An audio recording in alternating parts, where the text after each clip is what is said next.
I was hoping I'd find one of those yellow flowers for you, and we saw one yesterday, but I can't remember exactly where we saw it. I think it was on the other side of this creek. Jack Corne has spent a lot of years walking this little hollow in the hills outside Nashville. Now, the technical name is celandine poppy, and we call them yellow wood poppies, which is their common name, and I think they're just beautiful. He knows just about every plant by sight, and most of them by name. These are spring larkspurs. Delphinium is the Latin name for them, delphinium, and they have a beautiful little flower. There is so much to see here, and so much to learn. A lot of those spring beauties are still blooming back in this woods because it's cooler back in here. There's all kind of stuff grows all back in here. You see that tree with the big roots halfway up the hill? Look up at the top and you see a hole, and there are blue anemones growing in it. Jack was a newspaper photographer when his family bought this land close to 60 years ago. But he's retired now with no more deadlines and no more pressure to get the story. So these days, Jack takes the pictures he wants to take, most of them right out here. I want to show the beauty of the flower, and I'm not doing it from a biologist standpoint, I'm doing it from an art standpoint. The flower is a great work of art, and so I want to show that's what it is. One particular flower is both special and rare. The blue-eyed Mary is a beautiful little blue and white blossom that you hardly ever find in Tennessee. But right here, in this little hollow, in the last part of May, they are just about everywhere. That field is just covered with them. It looks like a carpet almost.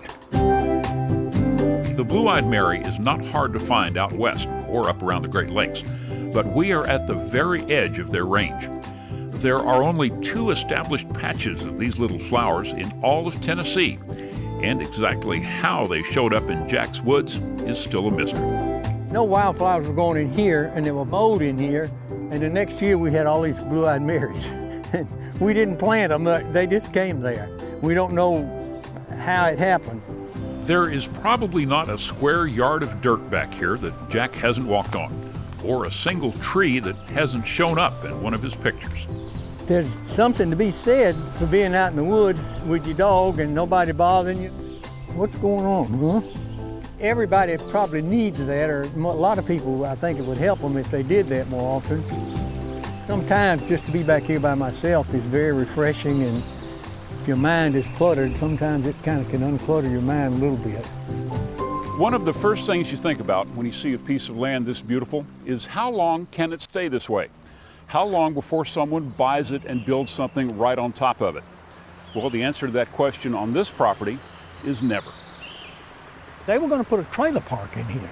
Some things need to preserve. You don't need to build on every single square inch of earth that there is. There are things worth preserving, and obviously America thinks so because of our public parks. Jack and his family decided to preserve this land with a conservation easement through the Land Trust for Tennessee. They still own the land, but now it can never be developed, and the blue-eyed Marys will always have a place to grow. As we grow as a society, we have fewer and fewer places like this because we're building, and there has to be a balance between growth and conservation. And if conservation is not a part of the equation, places like this are just gone. And hepatica, it's already bloomed. Andrea Bishop and Brian Bowen know why it's important to preserve our outdoors and our rare flowers. So usually you have to really look for the flowers because they're down in the leaf litter a lot of it. They are biologists with the Tennessee Department of Environment and Conservation, which protects the Taylor Hollow State Natural Area in Sumner County, the only other place in the state with an established population of blue-eyed Marys. To thrive in the wild, it needs no disturbance. I think it's just the most beautiful flower. And the fact that they're two-colored, I mean, a lot of flowers have the same colored petals, and this one has the distinct white and the distinct, really rich colored blue. Taylor Hollow is also private land, and again, you need the owner's permission to come here. It belongs to the Nature Conservancy, another nonprofit which also helps preserve natural lands, places which cannot be manufactured, they can only be protected. It's a very tranquil place to come, and all you're hearing is what is around you in nature.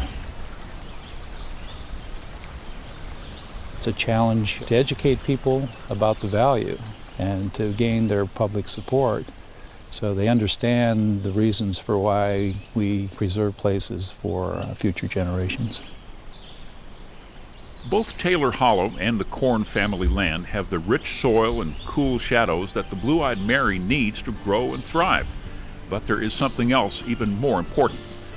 Both of these lands are protected, set aside from the spread of civilization, living examples of what our natural lands can be if they are just left alone. I love when the blue-eyed Marys come. It looks just like a carpet, and I just think it's so unusual and so pretty. Jack is usually by himself when he comes back here, calling all the trees and plants by name like they're his personal friends. And maybe they are. There's no pressure now. I only have to satisfy myself. So I'll take a flower and try to photograph it, and it may take 2 or 3 years to get the picture I want. Jack took his camera to the coal mine country of East Tennessee, street parades in New Orleans, even the castles of Europe. But right now, Jack is all about this one patch of woods and those little blue and white flowers just a few hundred yards from his front door. They only blossom for a few days, but the pictures are forever. Life is what you make it. I love being out in the woods. I love just being out.